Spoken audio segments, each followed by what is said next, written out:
Garth. We're at Greenbelt. Yes, When was the first time you came to Greenbelt? the first Greenbelt, You were 50 here? years ago. You're not old enough. I know, it looks that way, but in reality I was there, and What was it like? It was, nobody quite knew what it was, and so there was quite a good crowd, but I mean it was defining itself. with So it was everything music? Did Yeah. you sing? Yeah. I sang. I brought a guy called Steve Turner with me, who's a poet, so we interspersed him.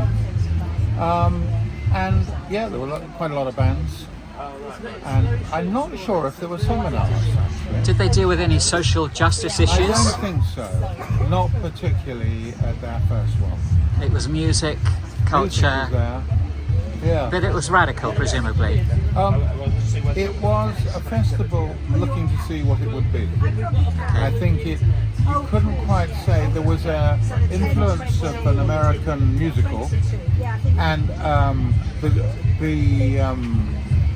Dear Gloria Trust, who was supporting the festival, very much were pushing this Lonesome, it's called Lonesome something, a musical, and they were wanting to be part of it.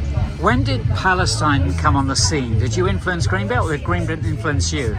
I think it was me, I'm not very good with dates, but I think the first thing we had was Rabbi Jeremy Milgrom, and I thought that would be quite a good way to start. And Jeremy was working with I don't know. Rabbis for Human Rights? Oh yes, he was. Yes, that's right. Rabbis for Human Rights. Yeah. So you had a Jewish rabbi speaking at Greenbelt, and that was obviously quite radical. It was, and we then gradually had other speakers. We had Palestinian speakers. Naima Teak, I think.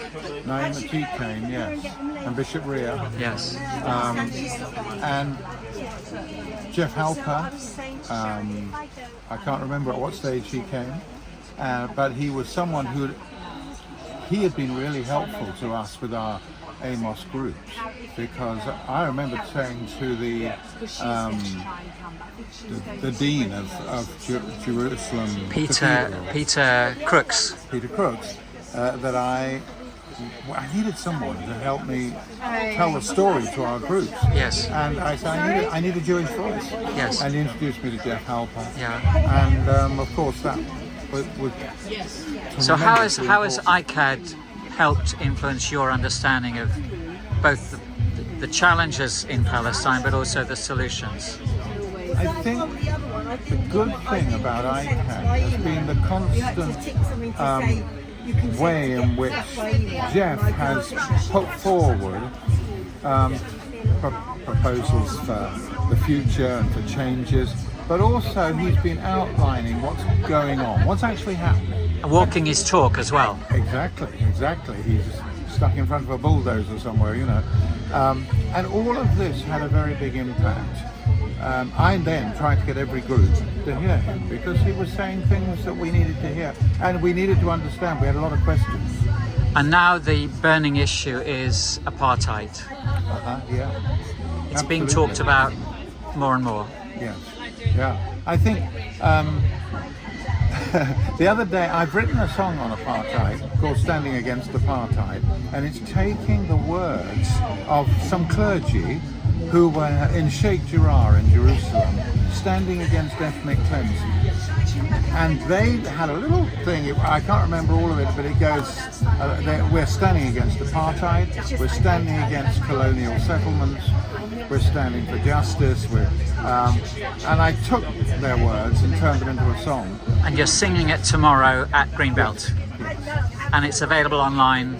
It's available online. It's not on a record yet, but it is online. On YouTube. Bootlegged? Let's say it's on YouTube. So are you hopeful for the future in Palestine? Well, I'm very hopeful. There's a high level of commitment here at the Greenbelt Festival to what we're saying about Palestine, and I think there over the years has been a steady influence, and it's when you look at the horror of what's been happening this year and what's happening every day, and the number of Palestinians and Palestinian young people who are being killed, I think people say that's enough. And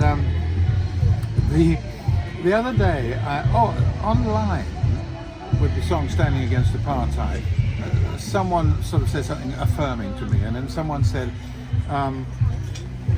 I saw you years ago, you were talking about apartheid then, why don't you get something else to talk about? And I thought, I was talking about South Africa. And you see the parallels? I can see the parallels, and I think that also we have to have the campaigns in the same way we did about South Africa. We have to have the churches getting more involved, you know, like the Archbishop and people. We need to hear them speak the truth. Yes. And then maybe we can start shifting some things which will be to the benefit of all. They're not talking about it yet. No, they're not talking about it yet, and that was fairly true of South Africa. Though because of Archbishop Tutu, the churches started to come on board more. Yeah. And he was, before he died, he was saying exactly the same things about the apartheid situation in Palestine. And your other really encouraging song for me is "My Name is Palestine." Yes. That's out, available? That's available on an album called "My Name is Palestine," and it's also on YouTube. And that one was sparked off by a painting in the Waldorf Hotel, Banksy's hotel in Bethlehem. And it was a stunning picture, Suleiman Mansour painted. And there's a woman in the desert with her back to us, and she's holding the Palestine flag. And I thought, what is your name? Who are you? And I started to write it, and then of course, by the second verse, she's saying, "My name is Palestine." That's fantastic. And when I launched it in Bethlehem, Suleiman Mansour came.